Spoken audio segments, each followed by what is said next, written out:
பிஸ்மில்லாஹிர் ரஹ்மானிர் ரஹீம். அற்புத பெருவிழாக்களில் நடப்பது என்ன? ஒரு புலனாய்வு ரிப்போர்ட். அற்புதங்களின் மூலம் குருடர்கள் பார்க்கிறார்களா? செவிடர்கள் கேட்கின்றார்களா? ஊனமுற்றோர் நடக்கின்றார்களா? இறந்து போனவர்கள் உயிரோடு எழுகின்றார்களா? இவை அனைத்தும் உண்மைதானா? மனிதர்களால் அற்புதம் செய்ய இயலுமா என்பதை விளக்கும் ஓர் புலனாய்வு ரிப்போர்ட். அஸ்ஸலாமு அலைக்கும் வரஹ்மத்துல்லாஹி வபரகாத்துஹு. அன்புக்குரிய சகோதரர்களே, இந்த சிறப்பு பகுதியில அற்புத பெருவிழாக்களில் நடப்பது என்ன என்ற ஒரு புலனாய்வு ரிப்போர்ட்டில் இப்பொழுது நாம உங்களை சந்திக்கின்றோம். இந்த அற்புத பெருவிழாக்கள் என்ற பெயர்ல பல்வேறு விதமான அற்புதங்களை நாங்கள் செய்து காட்டுகின்றோம் என்று சொல்லி மக்களை ஏற்கக்கூடிய ஒரு நிலைமையை நாம் பார்க்கின்றோம். எப்படியெல்லாம் ஏற்கின்றார்கள்? குருடர்கள் பார்க்கின்றார்கள், செவிடர்கள் கேட்கின்றார்கள், ஊமை எல்லாம் பேசுது, நொண்டி எல்லாம் நடக்குது, செத்த பணமெல்லாம் உயிரோடு எழும்பி வருகின்றது என்று சொல்லி மக்களை ஏமாற்றக்கூடிய ஒரு மோசமான செய்தியை நாம பார்க்கின்றோம். ரெண்டு கண்ணுமே வெடிச்சிட்டு ஆமா, அந்த நரம்பு எல்லாமே வெடிச்சு. அப்புறமா நார்வேல மருந்து செய்தேன், அமெரிக்காவிலேயே மருந்து செய்தேன், ஒன்னும் சரியாகல. அப்புறமா ஒரு ட்ரீட்மெண்ட்களும் அரவிந்தில இருந்து எடுத்துட்டு இருக்கேன். ஆமா, அதுக்கப்புறம் அவங்க சொன்னாங்க ரெண்டு கண்ணுமே போயிடுச்சு. சரி, நீங்க வரும்போது உங்களுக்கு என்ன தெரிஞ்சது? இப்ப எப்படி தெரியுது? வரும்போது என்னன்னு கேட்டா, இந்த இதுல ஒரு ஹோல் இருக்குது லெப்ட் ஐல, இதுல ஒரு ஓட்டை இருக்குதா? ஆமா, இந்த ஹோல் வந்து ரைட் ஐயா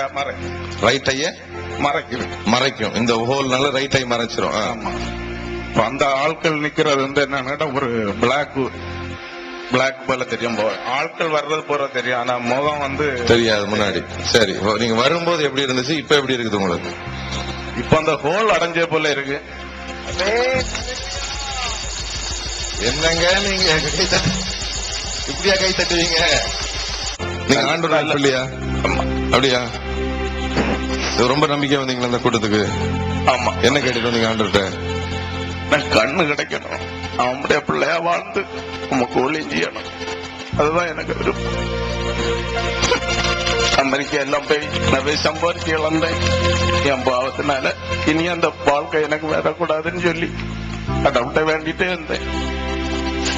ரெண்டு கண்ணு போய் குருடனா இருந்து ஏர்போர்ட்ல இறங்கி எனக்கு ஒய்ஃபு யாருன்னு தெரியாது அந்த நிலைமையில வந்து எனக்கு கடவுள் நிறைய காரியம் செய்தாரு. அந்த ஓட்ட அடையிலேன்ட்டுதான் ரொம்ப கவலையா இருந்தான். உன் வாழ்க்கையில் இருக்கிற ஓட்டையும் ஆண்டவருடைய வார்த்தை வந்து நிச்சயமா இன்றிலிருந்து அடைக்க போகிறது. எத்தனை பேர் விசுவாசிக்கிறீங்க? பேரு செல்வமணி. எனக்கு கடந்த 4 வருஷமா காதை கேட்காது. நேற்று கூட்டத்துல கலந்துட்டு பாஸ்டர் எனக்கு ப்ரேயர் பண்ணாரு. நாங்க வந்து ப்ரேயர் பண்ணிட்டு இருக்கும் போது என்னுடைய காதுல ஆணி அரைஞ்ச மாதிரி சவுண்டு உள்ள ஏதோ இருக்கிற மாதிரி தோணுச்சு. அதுக்கப்புறம் இங்க வந்து ப்ரேயர் பண்ணேன்.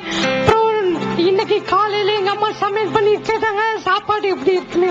நான் சொன்னேன் சூப்பரா இருக்குமா அப்படின்னு. ஏன்னா நான் ஃபர்ஸ்ட்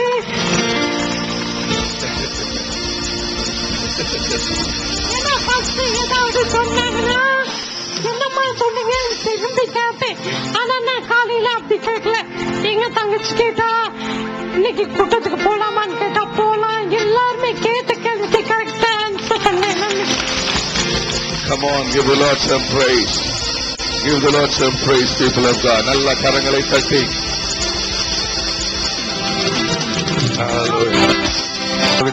இந்த கட்சிப்பை யாராச்சும் போய் கொடுங்க. அவ்வளவுதான் சிஸ்டர், ஆண்டவர் தொட்டுட்டார். அந்த கையறுக்குள்ள குனிஞ்சு நல்ல வேகமா அவ்வளவுதான். இப்படியா கை தட்டுவீங்க? என்னங்க நீங்க? அவ்வளவுதான். இப்படி வாங்க. அட அட அட அட அட. My God, my God. Come on, come on, come on. ஓ, சந்தோஷத்தை பாருங்க முகத்தை. இவனுக்கு தொண்டையில கட்டி இருக்குதுன்னு என்ன பேச முடியாதா? தொண்டை கொஞ்சம் பேச முடியாது. புள்ள பேசணும், அவ்வளவுதானே. புள்ள பேசிடுச்சுன்னா கட்டி இல்லாம ஆயுசு எத்தனை பேர் விசுவாசிக்கிறீங்க? அப்படி வச்சுக்கலாமா நம்ம சவால? சொல்லுங்க ஐயா. கடைசியா ரத்தமா ஊத்தவன் ஆஸ்பத்திரி கூட்டி கொண்டு பார்த்தோம். பார்க்கையில அவங்க கேன் போட்டு பார்க்க டிவிலே போட்டு பார்க்கையில இந்த இடத்துல கொஞ்சம் சத வளர்ப்பு இருக்குதுப்பா, இந்த மூக்குல உள்ள ரத்தத்தை நிப்பாட்டிட்டு நம்ம அந்த புண்ணை ஆத்திக்கிட்டு நம்ம ஆபரேஷன் பண்ணிக்கலாம், நாளைக்கு சனிக்கிழமை நாளைக்கு வந்து அப்படின்னு சொல்லி பணம் உடனே கட்டுங்க. சரி, இன்னையோட நம்ம ஆபரேஷன் பண்ணி அனுப்ப போறோம். என் செல்லம் கை வச்சதுன்னா ரத்தமும் வராது, கத்தியும் வைக்காது, ஒரு பைசா செலவும் கிடையாது. எத்தனை பேர் விசுவாசிக்கிறீங்க? விசுவாசிக்கிறீங்களா? இதோட சுவாமி இப்பயும் கொடுங்க கொடுங்க, இதோட மறையட்டும் இயேசுவின் நாமத்தில் மறையட்டும். ஓகே, ஒழுங்கா பேச மாட்டேன் தானே சொன்னீங்களா? இப்ப பேசுவேன் பாரு. நான் சொல்றது சொல்றேன். ஏசப்பா ஏசப்பா என் செல்லம் எப்பயுமே ஏசுதான் ஒரே தெய்வம், அவரை தவிர வேற தெய்வமே இல்ல.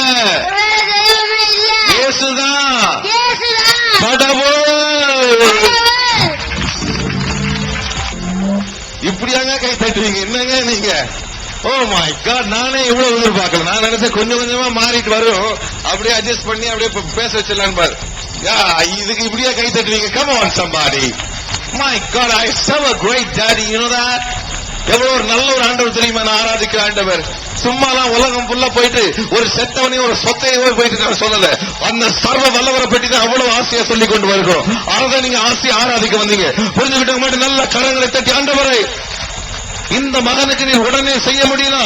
எனக்கு நிச்சயமாய் செய்வேன். യേശുവിന്റെ നാമത്തിൽ സാത്താൻ വിട്ടുപോകട്ടെ പ്രാർത്ഥിക്കുന്നു. യേശുവിന്റെ നാമത്തിൽ വിട്ടുപോടാ സാത്താനെ, നീ ഇപ്പോൾ യേശുവിന്റെ നാമത്തിൽ വിട്ടുപോടാ. Hallelujah hallelujah hallelujah hallelujah. സാത്താന്റെ ബന്ധനങ്ങൾ ഇപ്പോൾ വിട്ടുമാറിപ്പോകുന്നു പ്രാർത്ഥിക്കുന്നു.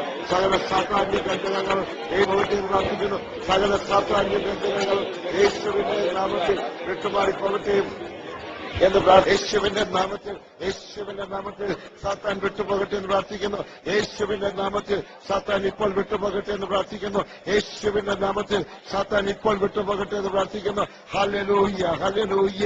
യേശുവിന്റെ നന്ദി. എല്ലാവരും പ്രാർത്ഥിച്ചോ. പിശാച് ഇപ്പൊ തന്നെ വിട്ടുപോകും. യേശുവിന്റെ നാമത്തിൽ അത്ഭുതം നടക്കട്ടെ.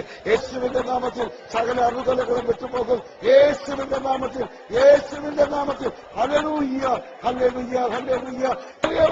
യേശുവിന്റെ നാമത്തിൽ ഹല്ലേലൂയ. സാത്താന്മാരെ നീ വിട്ടുപോ, പിശാചെ നീ വിട്ടുപോ. യേശുവിന്റെ നാമത്തിൽ കൽപ്പിക്കുന്നു. ഈ നിമിഷത്തിൽ എല്ലാവരും പ്രാർത്ഥിച്ചു. Hallelujah hallelujah. യേശുവിന് മഹത്വം ഉണ്ടാകട്ടെ. കഴിഞ്ഞ ഇവിടുത്തെ ഉപവാസം 3 ദിവസത്തെ പ്രാർത്ഥനയുടെ കൂടി എനിക്കൊരു പൈശാചിക ബന്ധനം ഉണ്ടായിരുന്നു ശക്തമായി. இந்த கோபால் என்பவன் இரண்டாவது மகனாக எங்களுக்கு பிறந்தான். வேலை செய்து கொண்டிருக்கும் பொழுது அவனுடைய சரீரத்தில் மூளை காய்ச்சல்களினாலே தாக்கப்பட்டு கோயம்புத்தூர் அரசினர் மருத்துவமனையில் சேர்க்கப்பட்டு எனக்கு போன் மூலமாக அறிவிக்கப்பட்டது.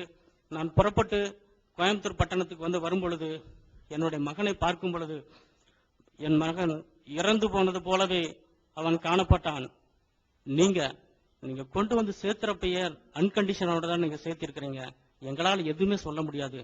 இன்னும் நாங்க எந்த ட்ரீட்மெண்ட்டும் நாங்க ஆரம்பிக்கல. ஆனாலும் கூட ஆரம்பத்திலே ஃபிட்ஸ் வந்திருக்குது, மண்டையில மூளையில ஏதாவது ரத்த கசிவு ஏற்பட்டு இருக்குது, அதனாலதான் சுயநினைவு இல்லாம அவன் கிடக்குறான் அப்படின்னு சொல்லி சொன்னாங்க. அந்த சிடி ஸ்கேன் எடுத்துட்டு வந்ததுக்கு அப்புறம் எடுத்துட்டு வெளியே வரோம், அவனுடைய உயிர் நின்னு போனது. என்னால தாங்கவே முடியல. ஐயோ என் மகன் இறந்து போயிட்டானே அப்படின்னு சொல்லி துடிக்கிறப்போ அந்த என் இருதயமே வெடித்து விடும் போல காணப்பட்டது.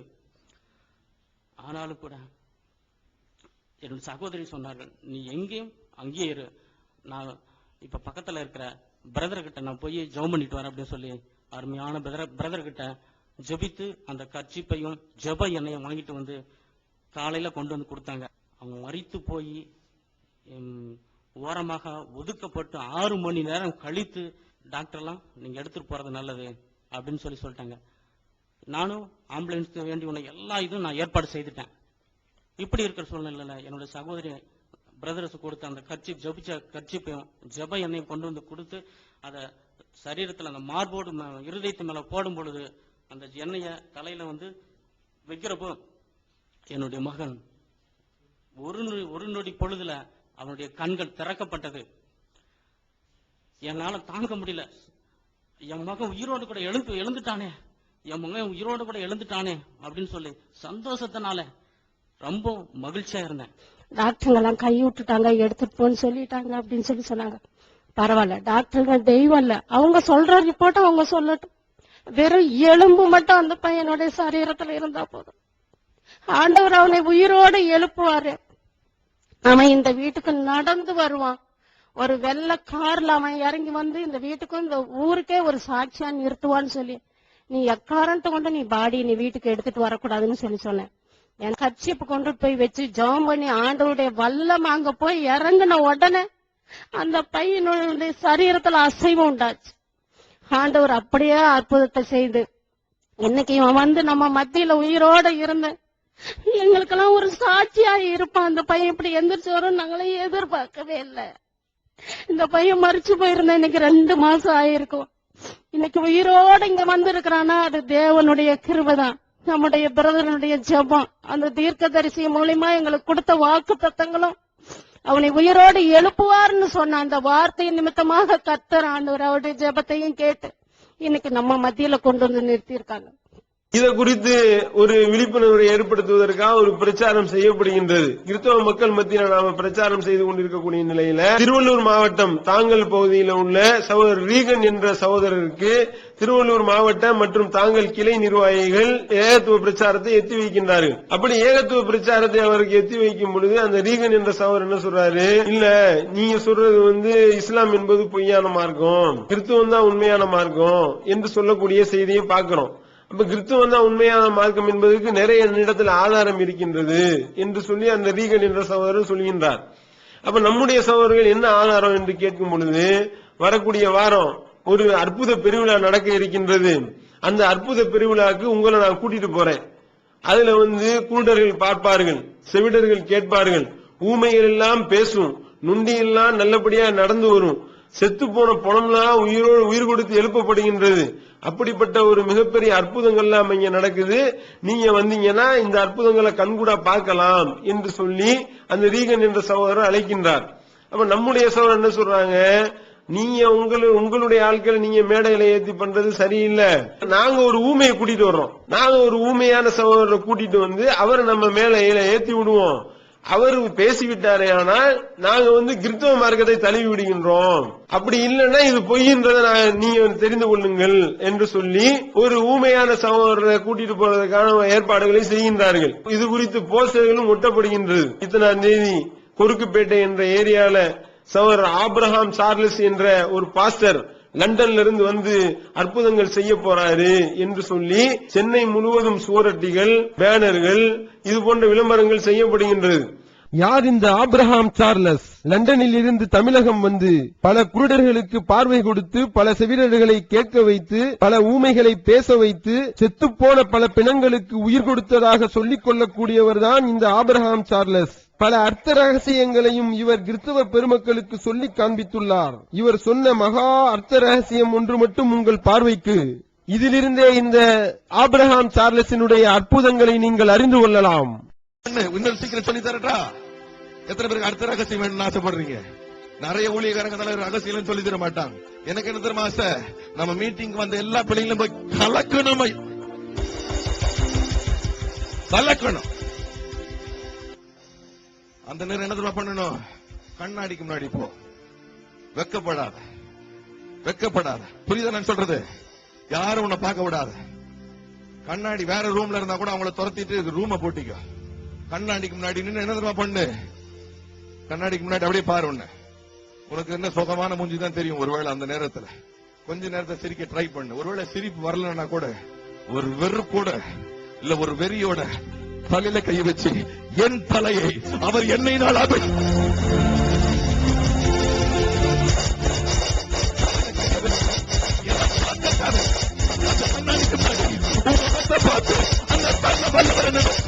என் தலையை அவர் என்னை நாள் அபிஷேகித்து என் பாத்திரத்தை அவர் நிரம்பி வழிய செய்வார். அப்ப நம்ம என்ன செய்யறோம், முதல்ல தலைமையத்திலிருந்து நம்ம போனை போடுறோம். அந்த போஸ்டர்ல என்ன வாசகங்கள் இருந்துச்சுன்னா, சப்பானியர்கள் நடக்கின்றார்கள், குருடர்கள் பார்க்கின்றார்கள், செவிடர்கள் கேட்கின்றார்கள், மரித்தவர்கள் உயிரோடு எழும்புகின்றார்கள் அப்படின்னு போட்டு விளம்பரத்தை போட்டு கான்டாக்ட் நம்பர்னு போட்டிருந்தாங்க. அப்ப நம்ம தான் போன் பண்றோம். போன் பண்ணி நான் தான் பேசுறேன், அற்புத பெருவிழா நடக்குதாம்ல உண்மையா அப்படின்னு கேக்குறோம். ஆமா உண்மைதான் சார். என்னென்ன சார் அற்புதம் நடக்கும்? அது கண்கள் குருடான ஆட்கள்லாம் நல்லா பாத்துட்டு போறாங்க, செவிடர்கள்லாம் கேட்பாங்க.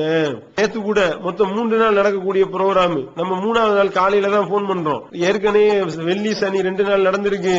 2 நாள்ல நேத்து ஒரு 6 செவிடர் கேட்டுட்டு போனாங்க, ஒரு 6 குருடருக்கு பார்வை கிடைச்சிச்சு அப்படின்னு நம்ம என்ன சொல்றோம், அப்பனா எல்லா அற்புதமும் நடக்குதா, உண்மையா நடக்குதா?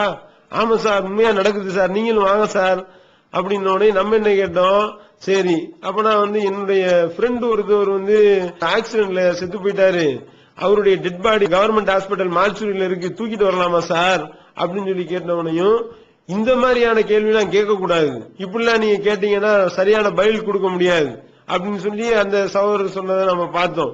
அப்ப நம்ம என்ன கேட்டோம், என்னங்க இது குருடர் பார்க்கிறாரு, செவிடர் கேட்கிறாரு, செத்து போன ஆளுங்க எல்லாம் உயிர் கொடுத்து எழுப்பப்படுறாங்கன்னு சொல்லி நீங்க தானங்க போட்டிருக்கீங்க. முந்தானேத்து நடந்த ஆக்சிடென்ட்ல என்னுடைய தோழர் ஒருத்தவர் இறந்து போயிட்டாரு, அவரு குலைக்க வைப்பீங்கன்னு பார்த்தா நீங்க என்ன இப்படி சொல்றீங்க என்று சொன்னோனையும் அவரு சொல்றாரு, அது அற்புதம் நிகழ்வதெல்லாம் அவங்களுடைய தன்மையை பொறுத்து. செவிடர் வர்றாருன்னா அவருக்கு விசுவாசம் கரெக்டா இருக்கணும். அப்படி விசுவாசம் சரியான முறையில் இருந்தாதான் செவிடர் கேட்பாரு, அவருக்கு விசுவாசம் சரியா இருந்தா தான் குருடர் பாப்பாரு அப்படின்னோனையும். அப்ப நம்ம என்ன கேட்டோம், செத்து போன ஆளு உயிரோட எழும்புவாருன்னு சொல்றீங்களே, செத்து போன ஆளுக்கு விசுவாசமே இருக்காது, அவர் தான் டெட் பாடியால போயிருவாரு அப்படின்னு சொல்லி கேட்டவனையும், சார் நான் இந்த மாதிரி விளக்கம் சொல்ற ஆள் கிடையாது, நான் வழி சொல்ற ஆளுதான் என்று சொல்லி போனை வைத்து விட்டார். அப்ப நிகழ்ச்சி ஆரம்பித்திருக்கின்றது. நம்முடைய சகோதரர் நிகழ்ச்சிக்கு போயிருக்கிறாங்க. அந்த அற்புத பெருவிழாக்கு ரீகன் என்ற சகோதரர் நம்முடைய சகோதரர்களை அழைத்துக் கொண்டு ஒரு ஊமையான சகோதரர் சுலைமான் என்ற ஊமை சகோதரர் ஒருத்தவர், அவருக்கு அவர் 100% ஊமைதான் என்பதற்கு கவர்மெண்ட் சர்டிபிகேட்டோட அவர்களை இந்த அற்புத பெருவிழாக்கு அழைச்சிட்டு போறாங்க. இவர்தான் திருவள்ளூர் மாவட்டம் தாங்கல் பகுதியைச் சேர்ந்த வாய்ப்பேச இயலாத சகோதரர் சுலைமான். இந்த ஊமை சகோதரரைத்தான் குருடர்கள் பார்க்கிறார்கள், செவிடர்கள் கேட்கிறார்கள், ஊமைகள் பேசுகிறார்கள் என்று பொய் சொல்லி நாடகமாடும் பாதிரிமார்களினுடைய உண்மை முகத்தை தோலுரித்து காட்ட நமது சகோதரர்கள் அற்புத பெருவிழாவில் களத்தில் இறக்கிவிட்டனர். அப்படி போகக்கூடிய நிலையில எடுத்தோடனே ஆரம்பமே என்ன, நம்மளை திட்டிதான் ஆரம்பமே நிகழ்ச்சி. குருடர் பாக்குறாரு, செவிடர் கேட்கிறாரு, நம்ம சொன்னவனையும் மார்ச்சூரில இருந்து டெட் பாடியை கொண்டு வரலாமான்னு கேட்கிறாங்க விசுவாசம் இல்லாதவர்கள் என்று சொல்லி நம்மளை திட்டிதான் நிகழ்ச்சியை ஆரம்பிச்சிருக்கிறாங்க. நிகழ்ச்சி ஆரம்பித்தால் குருடர் பார்க்கிறார், செவிடர் கேட்கிறார், முடமானவர்கள் எல்லாம் நடக்கின்றார்கள், சப்பானியர் எல்லாம் பறக்கிறார்கள் என்று சொல்லி ஒரு அற்புதம் செய்யற மாதிரியான செட்டப்புகளோட செட்டிங்களை செய்யக்கூடிய நிலைமையை பார்க்கிறோம். எப்படி சென்னை குறுக்குப்பேட்டையில் நடந்த அற்புத பெருவிழாவில் பல அற்புதங்கள் நிகழ்ந்ததாக சொல்லப்பட்ட வேளையில் டிஎன்டிஜே சகோதரர்கள் இந்த போலிகளை நேருக்கு நேர் மேடையில் சந்தித்து வாய்பேச முடியாத ஊமை சகோதரரை பேச வைக்குமாறு அற்புத பெருவிழா மேடையில் ஏற்றிவிட்டனர். வாய்பேச இயலாத ஊமை சகோதரர் சுலைமான் பேசினாரா? அற்புதம் நடந்ததா? அற்புத பெருவிழாவில் நடந்தது என்ன? காத்திருங்கள், இன்ஷா அல்லாஹ் நாளை காலை 4:30 மணிக்கு. Allah